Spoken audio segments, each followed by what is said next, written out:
ಶ್ರೀ ಕೃಷ್ಣಾರ್ಪಣಮಸ್ತು ವತಿಯಿಂದ ಎಲ್ಲ ವೀಕ್ಷಕರಿಗೂ 20ನೆಯ ಸಂಚಿಕೆಗೆ ಸ್ವಾಗತ. ಕೃಷ್ಣ ಮತ್ತು ಬಲರಾಮರ ಅತ್ಯಂತ ಆತ್ಮೀಯ ಸ್ನೇಹಿತರಾದ ಶ್ರೀಧಾಮ, ಸುಬಲ ಮತ್ತು ಸ್ತೋಕ ಕೃಷ್ಣರು ಹೀಗೆ ಹೇಳ್ತಾರೆ: ಪ್ರಿಯ ಬಲರಾಮ, ನೀನು ಬಹಳ ಶಕ್ತಿವಂತ. ನಿನ್ನ ತೋಳುಗಳಂತೂ ತುಂಬ ಬಲಿಷ್ಠವಾಗಿದೆ. ಅದರಲ್ಲೂ ನಮಗೆಲ್ಲ ತೊಂದರೆ ಕೊಡುವ ರಾಕ್ಷಸರನ್ನೆಲ್ಲ ಕೊಲ್ಲುವುದರಲ್ಲಿ ಕೃಷ್ಣ ನೀನು ನಿಪುಣ. ನಾವೆಲ್ಲರೂ ಈಗ ಇರುವ ಸ್ಥಳದಿಂದ ಸ್ವಲ್ಪ ಹತ್ತಿರದಲ್ಲಿ ತಾಳವನ ಅನ್ನೋ ದೊಡ್ಡ ಅರಣ್ಯವಿದೆ. ಆ ಕಾಡಿನ ತುಂಬ ತಾಳೆ ಮರಗಳಿವೆ. ಅಲ್ಲಿರೋ ಎಲ್ಲ ಮರಗಳಲ್ಲೂ ಹಣ್ಣುಗಳು ತುಂಬಿ ತುಳುಕುತ್ತಿದೆ ಕೃಷ್ಣ. ಅದರಲ್ಲಿ ಕೆಲವು ಹಣ್ಣು ಕೆಳಕ್ಕೆ ಬೀಳುತ್ತೆ, ಮತ್ತಷ್ಟು ಹಣ್ಣು ಅಲ್ಲೇ ಮರಗಳಲ್ಲಿ ಹಣ್ಣಾಗಿ ಹೋಗುತ್ತೆ ಬಲರಾಮ. ಆ ಸ್ಥಳ ಕೂಡ ತುಂಬ ಚೆನ್ನಾಗಿದೆ.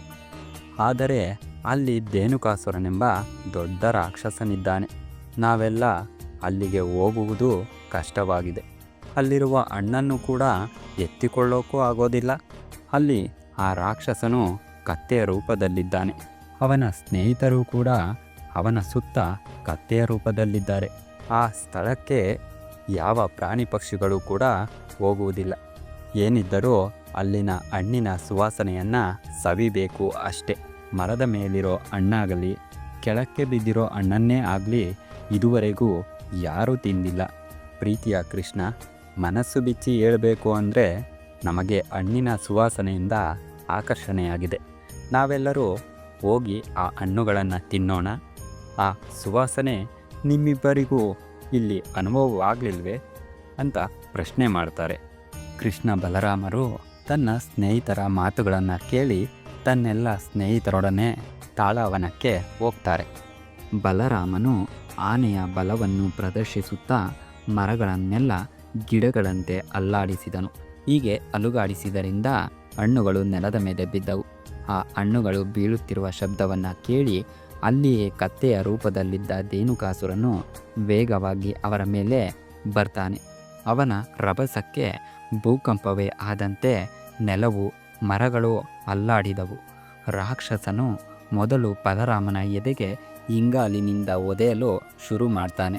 ಬಲರಾಮನು ಏನೂ ಮಾಡದೆ ಸುಮ್ಮನೆ ಇದ್ದದರಿಂದ ರಾಕ್ಷಸನು ಮತ್ತಷ್ಟು ಕೋಪದಿಂದ ಅವನನ್ನು ಬಲವಾಗಿ ಒದೆಯಲು ಪ್ರಾರಂಭಿಸ್ತಾನೆ. ಕೂಡಲೇ ಬಲರಾಮನು ಒಂದೇ ಕೈಯಲ್ಲಿ ಕತ್ತೆಯ ಕಾಲುಗಳನ್ನು ಹಿಡಿದು ಗಿರ್ರನೆ ತಿರುಗಿಸಿ ಮರಗಳ ಮೇಲಕ್ಕೆಸಿತಾನೆ. ಬಲರಾಮನು ತಿರುಗಿಸಿದ ಆ ರಭಸಕ್ಕೆ ಧೇನುಕಾಸುರನ ಪ್ರಾಣ ಹಾರಿ ಹೋಗಿರುತ್ತೆ. ಬಲರಾಮನು ಅಲ್ಲಿಯೇ ಹತ್ತಿರವಿದ್ದ ತುಂಬ ಎತ್ತರವಾದ ಮರದ ಮೇಲ್ಭಾಗಕ್ಕೆ ಆ ರಾಕ್ಷಸನನ್ನು ಎಸೆದ. ಆ ರಾಕ್ಷಸನ ಭಾರಕ್ಕೆ ಅದೆಷ್ಟೋ ಮರಗಳ ಮೇಲೆ ಬಿದ್ದು ಅವುಗಳೆಲ್ಲ ಕೆಳಕ್ಕುರುಳಿದವು. ಅಲ್ಲಿಯೇ ಭಯಂಕರವಾದ ಸುಂಟರಗಾಳಿ ಬಂದಂತೆ ಕಾಡಿನಲ್ಲಿದ್ದ ಮರಗಳು ಒಂದರ ಮೇಲೊಂದರಂತೆ ಬಿದ್ದು ಹೋದವು. ಈ ಅಸಾಧಾರಣ ಶಕ್ತಿ ಪ್ರದರ್ಶನವು ಬಲರಾಮನಿಗೆ ಆಶ್ಚರ್ಯಕರವೇನೂ ಅಲ್ಲ. ಧೇನುಕಾಸುರನನ್ನು ಕೊಂದ ಮರುಕ್ಷಣ ಆ ರಾಕ್ಷಸನ ಸ್ನೇಹಿತರು ಮತ್ತು ಸಂಗಾತಿಗಳೆಲ್ಲ ಕೃಷ್ಣ ಬಲರಾಮರ ವಿರುದ್ಧ ತಮ್ಮ ಸ್ನೇಹಿತನ ಸಾವಿಗಾಗಿ ಮುಯ್ಯಿ ತೀರಿಸಿಕೊಳ್ಳುವುದಕ್ಕೆ ಪ್ರತಿ ದಾಳಿ ಮಾಡಲು ದೃಢ ಮನಸ್ಸು ಮಾಡಿದ್ದರು. ಆದರೆ ಕೃಷ್ಣ ಮತ್ತು ಬಲರಾಮರು ಪ್ರತಿಯೊಂದು ಕತ್ತೆಯ ಇಂಗಾಲುಗಳನ್ನು ಹಿಡಿದು ಒಂದೇ ರೀತಿಯಲ್ಲಿ ಅವುಗಳನ್ನೆಲ್ಲ ತಾಳೆಯ ಮರಗಳ ಮೇಲೆ ಬಿಸಾಡಿದರು. ಹೀಗೆ ಧೇನುಕಾಸುರನ ಸಂಹಾರವಾದ ಬಳಿಕ ಕೆಲವು ದಿನಗಳ ನಂತರ ಅಲ್ಲಿನ ನಿವಾಸಿಗಳು ಹಣ್ಣುಗಳನ್ನು ತಿನ್ನಲು ತಾಳವನ ಅರಣ್ಯಕ್ಕೆ ಬರಲು ಪ್ರಾರಂಭ ಮಾಡಿದರು. ಕೃಷ್ಣ ಮತ್ತು ಬಲರಾಮರ ಈ ದಿವ್ಯ ಕಾರ್ಯಗಳ ಲೀಲೆಗಳನ್ನು ಮತ್ತು ವಿಷಯಗಳನ್ನು ಕೇಳಿದ ಮಾತ್ರಕ್ಕೆ ಮನುಷ್ಯನು ಪುಣ್ಯವನ್ನು ಗಳಿಸಬಹುದು. ಇವತ್ತಿನ ಸಂಚಿಕೆಯನ್ನು ಆಸ್ವಾದಿಸಿದ ಸರ್ವರಿಗೂ ಶುಭವಾಗಲೆಂದು ಶ್ರೀ ಕೃಷ್ಣಾರ್ಪಣಮಸ್ತು ವತಿಯಿಂದ ಪ್ರಾರ್ಥಿಸುತ್ತಾ ಮುಂದಿನ ಸಂಚಿಕೆಯಲ್ಲಿ ಭೇಟಿಯಾಗೋಣ. ನಮಸ್ಕಾರ.